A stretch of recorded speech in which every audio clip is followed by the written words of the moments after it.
자, 우리 오늘 읽은 여기 사도행전 10장 17절과 18절 말씀에는 베드로가 그 큰 그릇과 같은 보자기에 나온 그 환상을 세 번이나 보고 나서 여기 17절에 기록된 것처럼 자, 그 환상이 도대체 무슨 뜻인가 궁금해하고 있는 그때에 누가 도착했다고 나옵니까?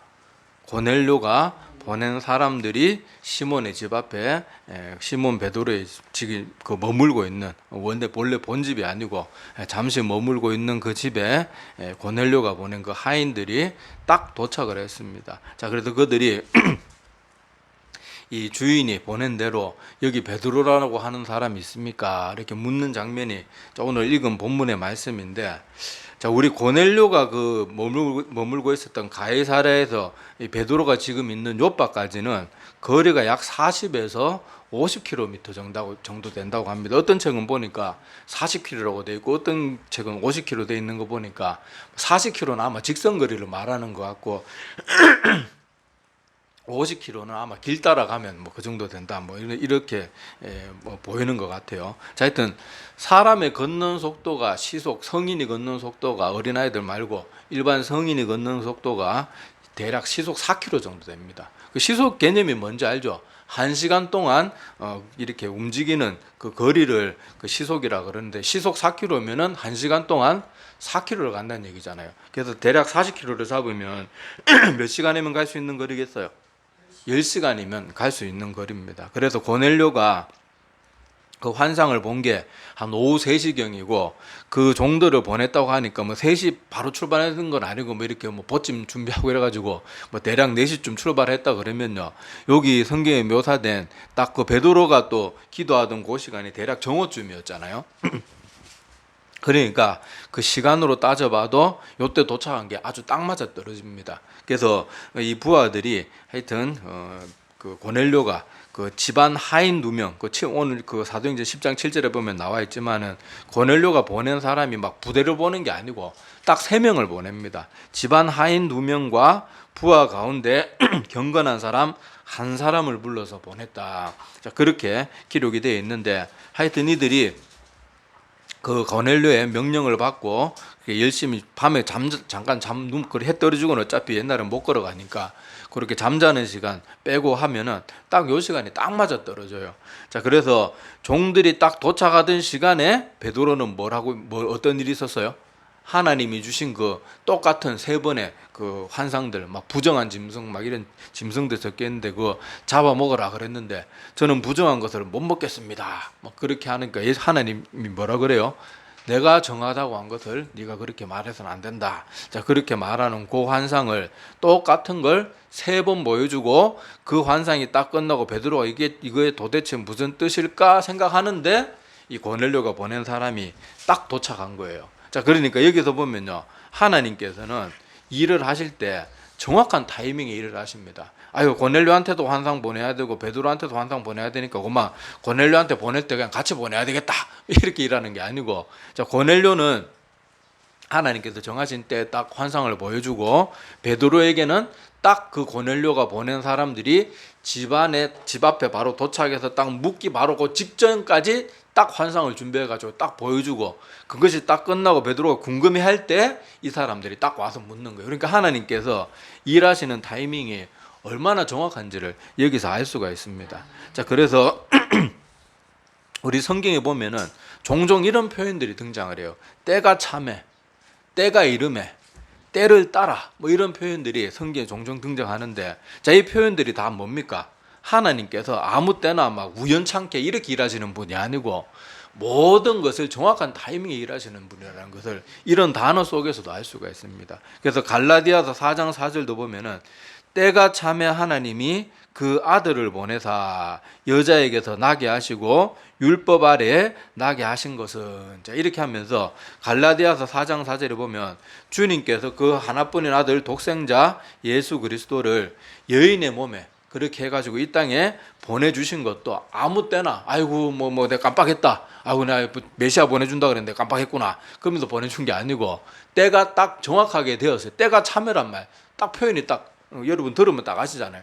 그때가 딱 때가 찼다는 것은 이제 하나님께서 무언가 준비했던 그 기간이 다 차고 이제 무언가 새롭게 시작되는 무언가를 뜻하는 그런 뜻들이 포함되어 있잖아요. 때가 참해. 그렇게 하나님께서 그 아들을 보내주셨다. 자, 그렇게 말합니다. 자, 그래서 여기서도 하나님께서 독생자 아들 예수 그리스도를 이 땅에 보내실 때도 정확한 타이밍에 정확한 때에 보내셨다는 걸 알 수 있는데, 실제로 우리가 조금 성경의 배경 지식들을 가지고 들여다보면요, 예수님께서 오신 때가 정말로 희한합니다. 자, 여러분, 예수님께서 이 땅에 오실 때 이스라엘 백성들은 어떤 상태였는가 하면은 로마의 지배를 받고 있었습니다. 우리나라도 일제치하에 있어 봐가지고 그 나라를 빼앗기고 다른 우리가 하지도 않던 알지도 못하던 그런 나라에 그렇게 종살이 하는 게 얼마나 비참하고 얼마나 억울한 일이고 얼마나 눈물 나는 일이 많은지 우리 누구보다 잘 알잖아요. 이스라엘도 됐습니까? 빌라도 같은 사람이 우리 복음서에도 기록되어 있지만은 지 기분 기분 나쁘고 수 틀리면은 막 하나님의 성전이고 뭐고 그냥 가서 다 칼로 사람들 막 한두 명도 아니고 막 몇천 명씩 사람들 죽여버리는 거예요. 그래도 그거 따질 수 있어요, 없어요? 아무 말도 못 하는 거예요. 그러니까 하나님께서 구약 성경에도 보면 이스라엘 백성들이 계속 우상 숭배할 때 하나님께서 뭐라고 말합니까? 좋다. 너희가 계속 나를 그렇게 버리고 나를 우상 숭배를 하니까 너희가 나를 믿고 따르는 것이 좋은지, 너희가 말하는 그 이방들의 손에 믿고 따르는 게 좋은지 한번 너희들이 깨달아 봐라. 뭐 이렇게 말하시는 장면도 나오는데, 자, 예수님께서 오실 때 이렇게 로마 제국의 압제를 받으면서 많은 환란을 겪고 있었기 때문에, 그때 제가 복음서 처음에 시작할 때 배경 설명드릴 때 메시아 대망사상 있잖아요. 막 메시아가 오기를 막 고대하고 또 고대하던 그런 준비된 그런 모습들이 있었고, 또 하나님께서 우리 유대인들에게는 율법을 주셨지만은 인간들이 그걸 잘 지킵니까? 못 지킵니까? 못 지켜요. 그래서 우리 인간에게는 율법만으로는 도저히 소망이 없다는 것을 충분히 알게 해주셨어요. 그리고 그때 당시 좀 율법 잘 지킨다는 바리새인이나 서기관들도 있었는데 막상 열어보니까 어때요? 가장 율법을 안 지키는 사람들이 그 사람, 겉으로는 굉장히 잘 지키는 것 같은데 실제 뚜껑을 열어보니까 가장 하나님 뜻대로 살지 않는 게 그들이었어요.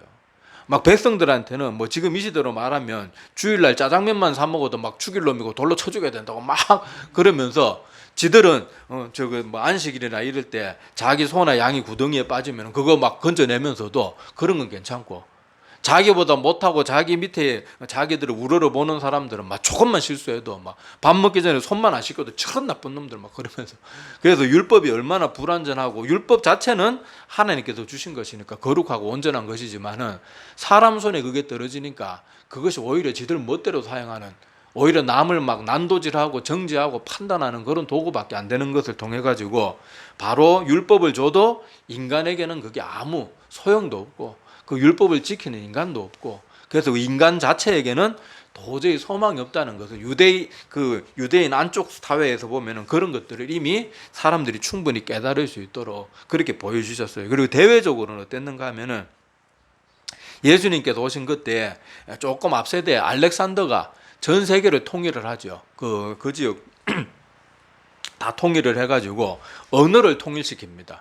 그때 당시 통일된 언어가 뭡니까? 헬라어, 그리스어죠.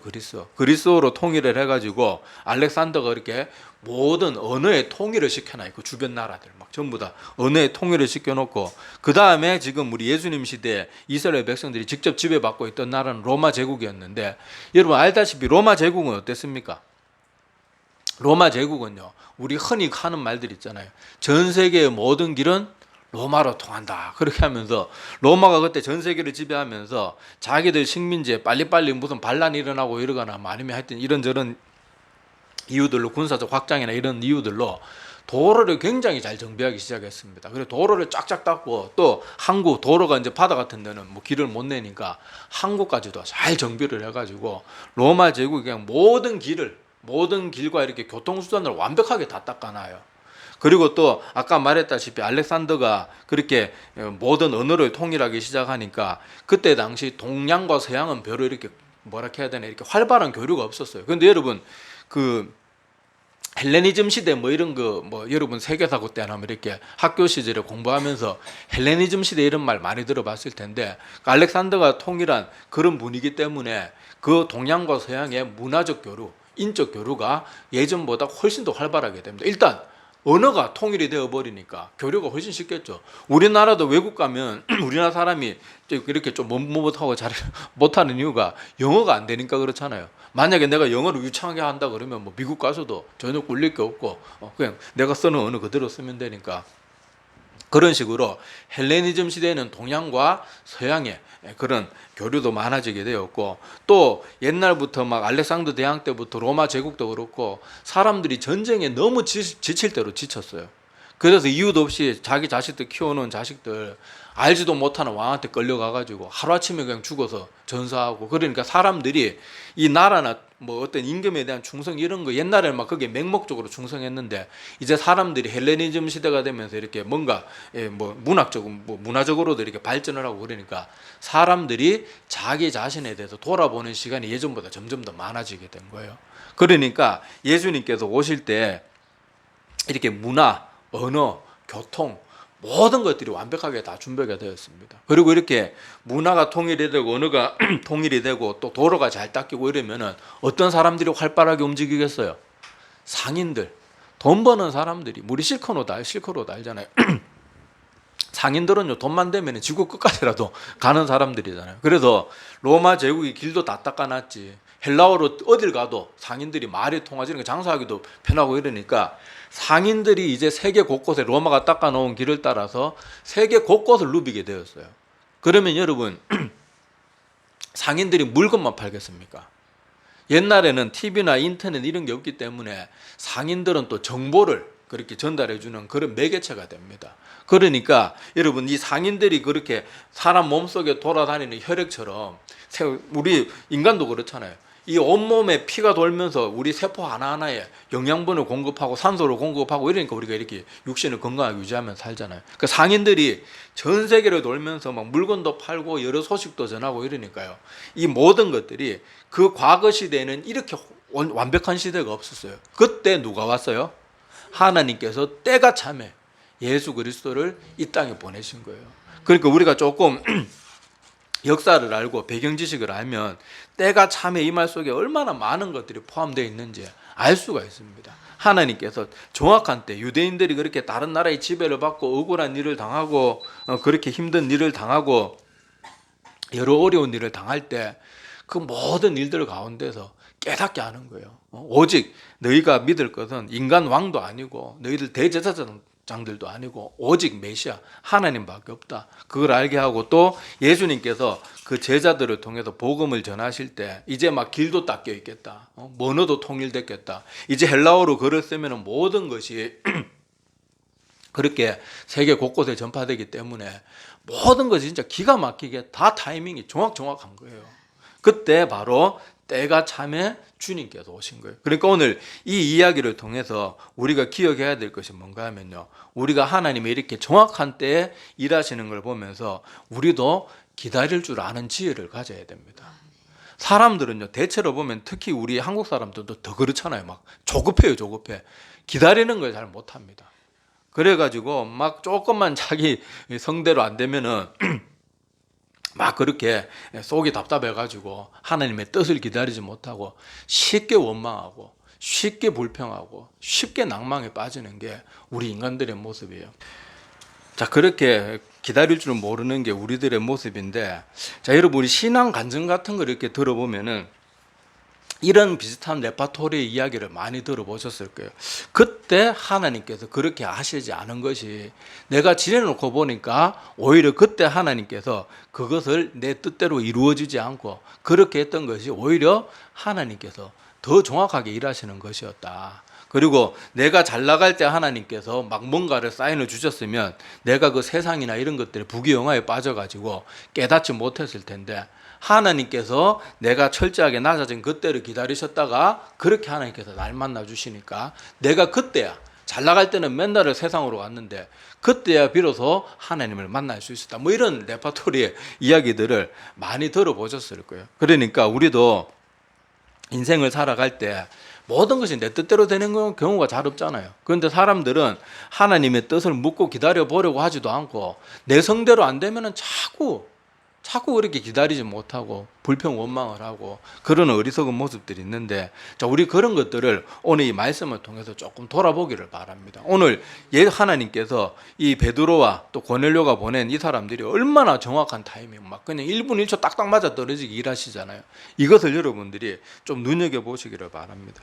제가 예전에 섬기던 교회에서 그 앞으로 자기 이제 직장 일자리를 두고 오래 기도하면서 준비하던 분이 있었어요. 준비하던 분이 있었는데, 자, 이게 뭐 뜻대로 뭐 여러분 좋은 직장 구하는 게 뜻대로 쉽게 되는 게 아니잖아요. 근데 빨리빨리 이게 안 되니까 주변 사람들은 자꾸 막 부담되는 소리를 하는 거예요.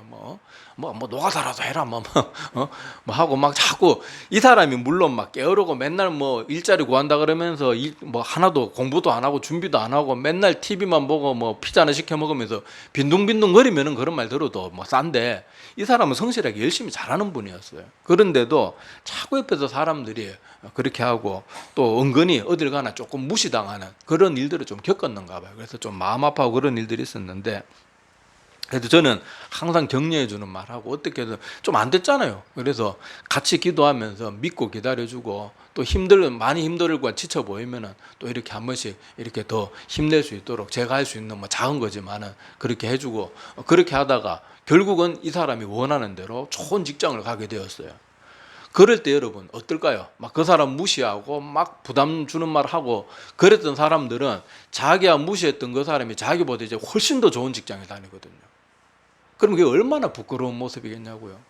그리고 그 사람이 나중에, 그런 사람, 물론 그분은 그런 인격을 가진 분이 아니지만은 그렇게 자기 무시하고 그랬던 사람한테 뭐 다 그렇게 좋은 감정이 있을 리는 없죠. 그런데 저같이 믿고 기다려주고 함께 기도하고 힘들 때 말이라도 한마디 더 그렇게 해주면, 그랬던 사람은요, 얼마나 같이 기뻐하고 같이 기분 좋고, 그분도 나는 사실 별거 한 것도 없는데 그렇게 나한테 고마워하고 그렇게 되는 거거든요. 그래서 우리도 내 자신을 볼 때나 남을 볼 때나 지금의 모습 가지고 너무 판단하는 그런 모습들은 조금 내려놔야 됩니다. 그게 자칫 큰 실수가 될 수 있어요. 여러분 동창회 같은 데 가보면 아시겠지만은 우리가 막 학교 다닐 때 막 공부 잘하고 이랬던 애가 나중에 커서 보면 형편없는 애가 되어 있는 경우도 있고요. 제가 학교 다닐 때도 맨날 우리 초등학교 때 맨날 전교 1등 하던 애가 있는데, 얘가 나중에 커서는 애가 조금 이상해졌어요. 그래가지고 막 공부도 옛날에 그렇게 잘하고 똑똑하던 애가 뭐 하여튼 뭐 때문에 그렇게 됐는지 모르겠는데 막 삶도 그냥 막 엄청 좀 이상해지고 좀 그러는 친구가 있었고, 또 어떤 친구는 중학교밖에 졸업을 못했어요. 중학교밖에 졸업을 못했는데 제가 나이 한 30대 중반인가 그렇게 길에서 만났는데, 야, 너 반갑다, 어떻게 지내냐 그러니까, 걔는 그만 중학교 졸업하고 이렇게 크면서 이런저런 일 하다가 운전, 그러니까 면허 딸 수 있는 나이 돼가지고 이 큰 트럭 운전할 수 있는 그 특수 면허 그걸 재빨리 따가지고 그때부터 계속 운전했대요. 근데 여러분, 지금은 요새 막 기름값이 오르고 이래서 그렇지만 옛날에는요, 운전하면 그 트럭이 지금처럼 많은 시대가 아니라 가지고 일이 항상 했대.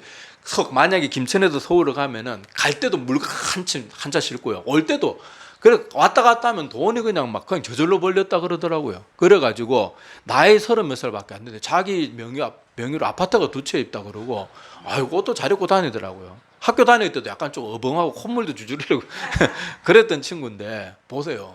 사람 일이 어떻게 될지 모르는 거예요. 내가 근데 만약에 그 친구 맨날 막 왕따 시키고, 이 새끼 막 콧물이나 줄줄 흘리고 어디 가난에 찌들어 빠졌는데 어디 감히 나한테 말을 거냐 막 이런 식으로 내가 뭐 그럴 리가 없겠죠. 내가 만약에 그 친구를 그렇게 대했다 그러면 오랜만에 만나서 그 친구가 나한테 반갑다 이런 말 하겠습니까? 막 무시를 하든지 막 욕을 퍼붓든지 뭐 아예 뭐 모른 척하고 지나가든지 그랬을 거 아니에요. 근데 그런 친구들하고 친하게 지내니까 그런 또 좋은 소식을 듣게 되는 거예요. 그래서 우리가 살다가 보면요, 나도 어떻게 될지 모릅니다. 또 하나 또 얘기 더 하자 그러면, 제 친구 중에 굉장히 잘 사는 친구가 있었어요. 막 자기 아버지가 사업을 해가지고 막 대구에서 엄청나게 잘 사는 친구였는데, 하루아침에 아버지 사업이 쫄딱망해가지고요. 그렇게 잘 살던 친구가 막 겨우 아파트도 조그만 아파트 겨우 얻어가지고 한 식구가 그냥 거기 다 들어가서 살고, 이 대학생 제대까지 다 있는데 그런 친구도 봤고요. 그러니까 우리 인생이 언제 어떻게 될 줄 모르는 겁니다. 그러니까 지금 조금 초라해 보인다고 나 자신을 볼 때도 그렇고 남을 볼 때도 그렇고 그런 사람들 막 핀잔 주고 무시하고 막 그래서는 안 돼요. 그 사람이 나중에 언제 어떻게 될지 모릅니다. 사람이요. 그리고 인생의 고난을 겪으면요. 그 사람의 본 모습이 나타나거든요. 우리 6.25 때나 일제시대 때도요. 그렇게 순교자들 얘기를 들어보세요. 막 우리나라 뭐 교회에서 기라성 같은 목회자들, 뭐 물론 주기철 목사님 같은 분도 있었지만은 대부분은요. 교회에서 조용히 신앙생활 하던 사람이 막 순교의 자리까지 가고요. 막 그랬던 일들이 있거든요. 그런데 오히려 막 목사들 말 잘하는, 목사란 이 지금 참 부끄러움을 많이 당할 일이에요. 막 그런 뭐 6.25 때라든지 막 그렇게 순교한 사람들 중에 그런 사람도 오히려 적습니다. 막 설교 잘하고 말은 잘하는데 막 오히려 일제시대 때 신사참배는 하나님 앞에서 아무 문제가 안 됩니다. 막 그러면서 성도들 선동하고 신사참배 목사가 시키고요. 오히려 주기철 같은 목사님들 막 교회 목사에서 면직시키고. 그러니까요, 우리가 지금 내 자신의 모습을 가지고 나를 다 판단하려고 해서는 안 돼요. 남을 볼 때도 그렇고. 나는 언제든지 부족할 수 있다는 걸 알되, 또 내가 부족한 것 때문에 너무 나 자신에 주눅들고 막 너무 불평하고 원망하고 그러지도 말고, 항상 하나님을 믿음으로 바라보면서 우리가 하나님의 때를 기다릴 줄 아는 지혜를 가지는 것도 굉장히 중요합니다. 그래서 이것을 잘하는 사람은요, 인생에 이런저런 크고 작은 굴곡이 다 있잖아요. 사람이 살다가 보면은 그런 굴곡 가운데서 흔들리지 않는, 누가 봐도 저 사람은 저런 일을 당하는데도 아이고 든든하구나, 그렇게 해서 그 사람에게 더 신뢰가 되는 거고, 조금 잘 나갈 때는 막 바리새인들처럼 다른 사람 무시하고 그러다가 조금 힘들면 맨날 징징 짜고 이러면은 아유 저 사람은 믿을 만한 사람이 못 되는구나, 그렇게 취급을 받게 되는 겁니다. 제가 대학 입시 준비할 때 제가 학력고사 마지막 세대예요. 그래가지고 경쟁률이 뭐 핑계 대자면 엄청 높아가지고 하여튼 전기대는 떨어졌습니다. 떨어졌는데 제가 떨어져도 뭐 교회 가면서 하나도 기죽고 막 그런 거 없이 막 싱글벙글 웃으면서 맨날 뭐 평소처럼 농담하고 그렇게 다녔더니 그때 누가 그러더라고요. 선배는 막 어떻게 그렇게 대학 떨어진 친구, 다른 막 선배들은 떨어졌다고 교회도 안 나오고 그러는데 그렇게 웃고 다니는 모습이 되게 보기 좋다 그러면서, 사실 나는 속으로 죽겠는데 그래서 하여튼 그렇게 굴곡 가운데서 불평 안 하고 늘 밝은 모습으로 지내면 그것도 자기한테 유익이 되는 거예요. 그게, 그리고 내가 하나님 믿으면서 그런 모습으로 나아가면 그거야말로 믿음의 모습이거든요. 그래서 우리는 조금 기다릴 줄 알고 참을 줄 알고 인내할 줄 아는 그런 모습이 필요합니다. 그래서 우리 성경에도 보면은 하나님께서 우리 인간들의 믿음의 인내를 귀하게 보시잖아요. 그리고 때로는 우리에게 인내를 길러주시기 위해서 뭐까지 해요? 우리에게 시험도 허락하시는 거예요. 그러니까 우리가 이런 것들을 잘 기억하시기를 바랍니다. 그래서 이 말씀 듣는 분들 가운데 혹시라도 힘들고 어려운 일이 있다면 조금 하나님 더 바라보고 인내하고 기다릴 줄 아는 그런 모습으로 잘 이겨내기를 바랍니다. 아까 제가 말씀드렸던 그런 분들처럼 그 남들한테 무시받고 힘들고 조금 낭망되고 하나님에 대해서 의심스럽고 하지만 그래도 믿음으로 계속 붙들고 나가고 이기다 보면은 오히려 그것이 더 큰 믿음의 간증거리가 되고, 나중에는 하나님께서 더 좋은 것을 주시기 위해서 나에게 이렇게 하셨구나, 또 그런 일이 될 수도 있고, 또 뭐 우리 다니엘의 셋중 것처럼 그리 아니하실지라도 하나님이 나의 하나님인 것만으로도 우리는 영원히 감사해도 부족한 그런 존재들입니다. 그래서 조금 내 뜻대로 안 되고 뭐 이렇게 한다고 지금 내가 가지고 있는 이런 좋은 환경들, 사실 대한민국에서 먹고 자고 마실 수 있는 것만 해도 큰 축복인데 아무것도 아닌 거 가지고 자꾸 불평하고 내 뜻대로 되지 않는다고 막 하나님 원망하고 그러지 말기를 바랍니다. 그거는 나중에 하나님 앞에서 정말 부끄럽고 회개해야 될 그런 모습이 되니까 항상 감사하고 이겨낼 줄 알고, 내 마음이 또 현실의 어려움 때문에 무너지려 그럴 때는 이런 말씀들 생각하면서 내 자신을 자꾸 또 다스려 나갈 줄 알고, 그래서 오히려 전화위복의 그런 하나님의 축복을 경험하게 되는 우리 모두가 되기를 바랍니다. 기도드리겠습니다.